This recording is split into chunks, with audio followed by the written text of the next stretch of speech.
Hi friends, welcome back to my channel. అందరు బాగున్నారా? మేము కూడా బాగున్నాము. మీరు అందరూ బాగుండాలని అయితే నేను మనస్ఫూర్తిగా కోరుకుంటున్నాను. 6 కిలోల చికెన్లో ఏమేమి చేయాలనేది నేను పూర్తిగా చెప్తున్నా, మీరు రాసుకోండి. 6 కిలో చికెన్లో 2 కిలోల టమాటాలు, ఒక అరకిలో మిర్చి, తర్వాత పుదీనా కొంచెం, తర్వాత కొబ్బరి పౌడరు కొంచెం, తర్వాత మసాలాలు కొంచెం, ఇవన్నీ చేసుకొని ముందు మనం ఆయిల్లో కొంచెం చికెన్ ఫ్రై చేసుకున్న తర్వాత అల్లం ఇవ్వాలి. ఇవన్నీ ఐటమ్స్ అంతా వేసి మేము దాన్ని టేస్ట్గా చేసుకోవాలంటే ఆ వాటర్ తక్కువ వేసుకోవాలి. పౌడర్ చేసుకోవాలి. పౌడర్ చేసుకొని చికెన్ కొంచెం ఉడికిన తర్వాత అప్పుడు లాస్ట్ మూమెంట్లో ఈ రోజు అయితే మా విన్సీ పాప బర్త్డే ఉంది కదా, అందుకనేసి వంట అయితే ఇక్కడ ప్రిపేర్ చేస్తూ ఉన్నాము. ఇక్కడ మా హస్బెండ్ అయితే చికెన్ కట్ చేస్తున్నారు, మా తమ్ముడు కూడా హెల్ప్ చేస్తున్నాడు. 6 కేజీలు అయితే వండుతున్నాము. ఇక్కడ మా పుట్టింటి వాళ్ళు మెట్టినింటి వాళ్ళు వచ్చారని చెప్పాను కదా, వాళ్ళ కొరకనేసి ఇక్కడ నేనైతే కిచెన్లో ఉండి పనులన్నీ కూడా చేసేసుకుంటున్నాను. మా పిల్లలిద్దరు కూడా ఇక్కడ ఆడుకుంటున్నారు. మా ఆడపడుచు అయితే మా పాపని అయితే ఎత్తుకుంది. బయట అయితే బాగా వర్షం పడుతుంది, అందుకనేసి వంట అయితే ఇంట్లోనే చేసేస్తున్నాము. ఇక్కడ మా మామయ్య గారు అయితే బగారా రైస్ అయితే చేస్తున్నారు. బగారాకి సంబంధించినవన్నీ కూడా వేసేసుకోవాలి. ఆకు, యాలకులు, లవంగాలు, జాజికాయ, జాపత్రి, చెక్క, మరాఠీ మొగ్గ, అనస పువ్వు, అవన్నీ కూడా వేసేసుకోవాలి. అవి కొద్దిగా ఫ్రై అయిన తర్వాత పచ్చిమిరపకాయలు కూడా వేసేసుకొని అవి కొద్దిగా ఫ్రై చేసుకోవాలి. ఇలా ఒకసారి కలిపేసుకోవాలి. అవి ఫ్రై అయిన తర్వాత ఆనియన్స్ కూడా వేసుకోవాలి. తర్వాత అల్లం వెల్లుల్లి పేస్ట్ వేసుకోవాలి. అల్లం వెల్లుల్లి పేస్ట్ కొద్దిగా పచ్చివాసన పోయేంత వరకు కలుపుకోవాలి. ఇలా ఫ్రై చేసుకోవాలి. అవన్నీ వేసుకున్న తర్వాత వాటర్ను వేసుకోవాలి. బియ్యాన్ని ముందుగానే ఒక 10 నిమిషాలు నానబెట్టుకొని ఉంచుకోవాలి. అవి నానిన తర్వాత వేసేసుకోవాలి. ఇప్పుడు ఒక గిన్నె రైస్కి, ఇక్కడ నేనైతే నానబెట్టాను కాబట్టి రైస్, ఒక గిన్నె రైస్కి ఒక 1.5 గిన్నె వాటర్ని యాడ్ చేసుకోవాలి. అప్పుడైతే మనకు రైస్ అనేది చాలా బాగా పొడి పొడిగా వస్తుంది. ఇక్కడ బయట అయితే వర్షం అయితే పడుతుంది, అందుకనేసి ఇంట్లోనే మేము వంట అయితే ప్రిపేర్ చేస్తున్నాము. ఇంట్లోనే బగారా వేసాము, బయట చికెన్ వండాము కర్రీ అయితే. ఇప్పుడైతే చివరగా సాల్ట్ వేసుకొని ఒకసారి కలిపేసుకోవాలి. ఇక్కడ మా హస్బెండ్ అయితే చికెన్ని కలిపేస్తున్నారు. చికెన్లో అన్నీ కూడా ఇంగ్రీడియంట్స్ యాడ్ చేస్తారు. కారం, పసుపు, ఉప్పు, కొద్దిగా ఆయిల్, అల్లం వెల్లుల్లి పేస్ట్, అవన్నీ కూడా పెరుగు అవన్నీ కూడా యాడ్ చేశారు. ముందుగానే మనం ఇలా మ్యారినేట్ చేసి పెట్టుకుంటే కర్రీ చేసేటప్పుడు బాగుంటుంది కదా, అందుకనేసి.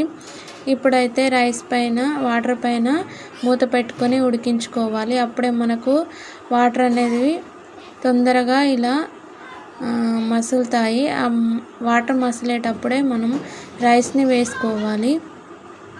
వేసుకొని ఒకసారి మొత్తం కూడా కలిపేసుకొని మీడియం ఫ్లేమ్లో పెట్టుకోవాలి. హై ఫ్లేమ్లో పెడితే మనకు మాడినట్లుగా అవుతుంది కదా, అందుకనే మీడియం ఫ్లేమ్లో పెట్టుకొని మూత పెట్టేసుకోవాలి. ఒక 15-20 నిమిషాలు మనం రైస్ని ఉడికించుకుంటే సరిపోతుంది. రైస్ ఉడికిన తర్వాత ఇక్కడైతే కొత్తిమీర, కొద్దిగా పుదీనా పైన వేసేసుకోవాలి. వేసేసుకొని మూత పెట్టుకొని ఒక 5 నిమిషాల పాటు ఉడికించుకోవాలి. పైన కొద్దిగా బరువుగా ఉండే గిన్నెను పెట్టుకోవాలి. ఇలా 5 నిమిషాలు అయితే మనకు రైస్ అయితే అయిపోయింది. ఇప్పుడు కర్రీని ప్రిపేర్ చేస్తున్నాము. ఇప్పుడైతే కర్రీకి ఆనియన్స్, పచ్చిమిరపకాయలు అయితే కట్ చేసుకున్నాము. 6 కేజీస్ చికెన్ తీసుకున్నాం కదా, 2 కేజీస్ అలా ఆనియన్స్ అయితే కట్ చేసి పెట్టుకున్నాము. ఒక గిన్నె స్టవ్ పైన పెట్టేసుకొని దాంట్లో ఆయిల్ వేసుకోవాలి. 6 కేజీస్ చికెన్కి 1 కేజీ వరకు ఆయిల్ అయితే పట్టింది. ఇలా ఆయిల్ హీట్ అయిన తర్వాత దాంట్లో పచ్చిమిరపకాయలు వేసుకొని ఫ్రై చేసుకోవాలి. కొద్దిగా ఒకసారి మొత్తం కూడా కలిపేసుకోవాలి. పచ్చిమిరపకాయలు ఫ్రై అయిన తర్వాత ఆనియన్స్ వేసుకోవాలి. వేసేసుకొని ఫ్రై చేసుకోవాలి ఆనియన్స్ని.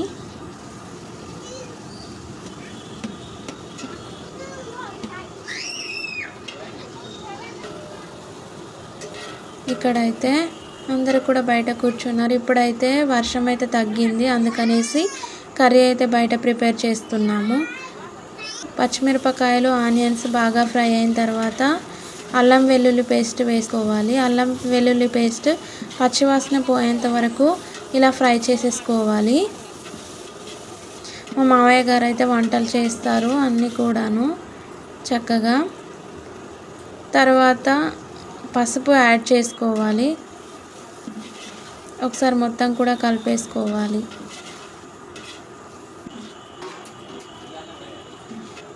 చికెన్ కర్రీ అయితే విన్స్ తల్లి బర్త్డే రోజు చాలా టేస్టీగా ఉండే కర్రీ. తర్వాత కొబ్బరి పౌడర్ని కూడా యాడ్ చేసేసుకోవాలి. తొందరగానే వంట అయితే ప్రిపేర్ చేస్తున్నాము, మళ్ళీ వర్షం ఎక్కువగా పడుతుందనేసి. టమాటాలు ఫ్రై చేసేసుకోవాలి. తర్వాత కొద్దిగా కొత్తిమీరని కూడా యాడ్ చేసేసుకోవాలి, ఎందుకంటే మిడిల్లో కొత్తిమీర వేస్తే కర్రీ చాలా టేస్టీగా ఉంటుంది. ఇలా ఫ్రై చేసుకోవాలి కొత్తిమీరని. తర్వాత మనం ముందుగా మ్యారినేట్ చేసి పెట్టేసుకున్న చికెన్ని కూడా యాడ్ చేసేసుకోవాలి. ఇలా ముందే అన్ని ఇంగ్రీడియంట్స్ చికెన్లో కలిపి పెట్టుకుంటే కర్రీ చాలా టేస్టీగా ఉంటుంది, అందుకనేసి ముందే ఇలా కలిపేసి పెట్టేసుకున్నాము. తర్వాత కొద్దిగా సాల్ట్ వేసుకోవాలి. ఇలా సాల్ట్ వేసేసుకొని మొత్తం కూడా కలుపుకోవాలి. చికెన్ని ఒక ఆయిల్లో ఒక 10-15 నిమిషాల పాటు అలా ఫ్రై చేసుకోవాలి. తర్వాత చికెన్ కొద్దిగా ఫ్రై అయిన తర్వాత మసాలా వేసేసుకోవాలి. మసాలా వేసేసుకొని కొద్దిగా కలిపేసుకొని ఫ్రై చేసుకోవాలి, ఉడికించుకోవాలి. తర్వాత కొన్ని వాటర్ని యాడ్ చేసుకోవాలి. ఎక్కువగా వాటర్ వేయలేదు, కొన్ని మాత్రమే యాడ్ చేసేసుకున్నాము కర్రీ గ్రేవీగా ఉండాలి అనేసి. ఇలా వాటర్ని వేసుకొని కర్రీని ఉడికించుకోవాలి. కర్రీ బాగా ఉడికిన తర్వాత చివరగా కొత్తిమీర వేసుకోవాలి. అంతేనండి, ఎంతో టేస్టీగా ఉండే చికెన్ కర్రీ రెడీ అయ్యింది. ఈ వీడియో కనుక మీకు నచ్చినట్లయితే ఒక లైక్ చేయండి. అలాగే ఛానల్ని కొత్తగా చూస్తున్నట్లయితే ప్లీజ్ సబ్స్క్రైబ్ చేయండి. Thank you for watching.